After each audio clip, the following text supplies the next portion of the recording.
All right, guys, here's my first video on my 2020 SSR SR250s. So I've had this bike for about a month and a half now. I've been riding it and have been enjoying it. I bought it new, but not from a dealer. I bought it from actually a defunct dealer. It's a long story, but didn't get a warranty, didn't get it titled or anything like that. But for those of you that do not know, SSR is a fairly new company that's importing these bikes that are pretty common over in Asia. I won't go into it. You can look it up on the internet. But this video is going to kind of cover my initial impressions and my plans for what I'm going to do to the bike here in the immediate future. So like I said, I've had the bike for about a month. I've been riding it. I've ridden dirt bikes and motorcycles casually. This is my first one that I've actually owned. It's a 250 four-stroke, for those of you that don't know, and it's a decent bike. It seems like it's based off of the Honda CRF 250 and 450 frame, and the motor is an NC 250, which again is a very, very popular motor in a lot of Asian motorcycles, UTVs, and a lot of other stuff. So initial impressions, obviously I don't have a lot to compare it with. This is all the perspective of a dirt bike noob like me.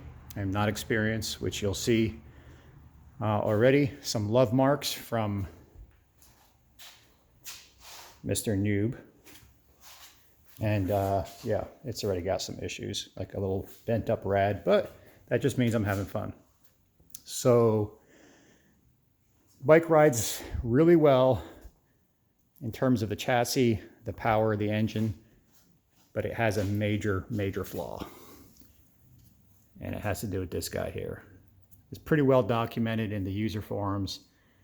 It's a poorly designed carburetor. The best I can tell, this carburetor, at least in this model years of this 250, is a two-stroke carb, or at least based off a two-stroke design, not really meant for a four-stroke.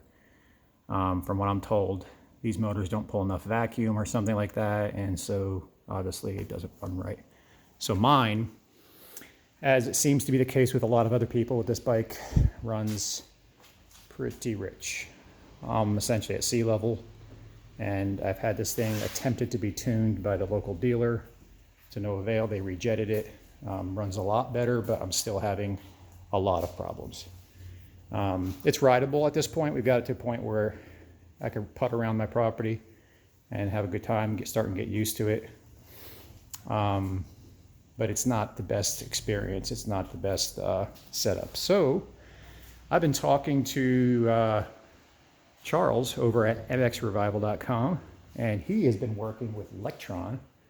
Those of you that don't know, Electron is an aftermarket custom carburetor company that uses a very unconventional design that has a lot of rave reviews. So anyways, I'm going to be putting one of those on. Got it actually sitting right over there in my toolbox.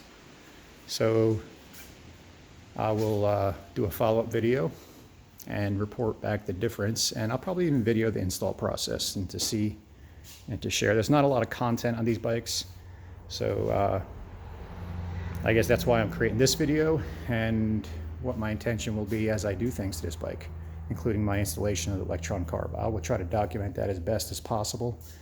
There has been, as best I can tell, one more individual that has installed one on this exact model bike.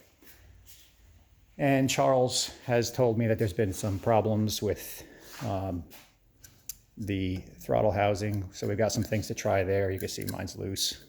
Not a great look. And there's some things we're going to test out with fitment and airbox and all that kind of stuff. So anyways, that's coming in a follow-up video. So hit the subscribe button if you guys are interested in following along with me in that process and my opinion and feedback and what the results are from putting an Electron carb in this little bike. So yeah, overall, looking forward to learning and enjoying more than anything on this little Chinese clone bike. And hopefully this Electron will wake up this motor, which everybody that's put one on their bikes kind of raves about it. So I suspect that it will do exactly that.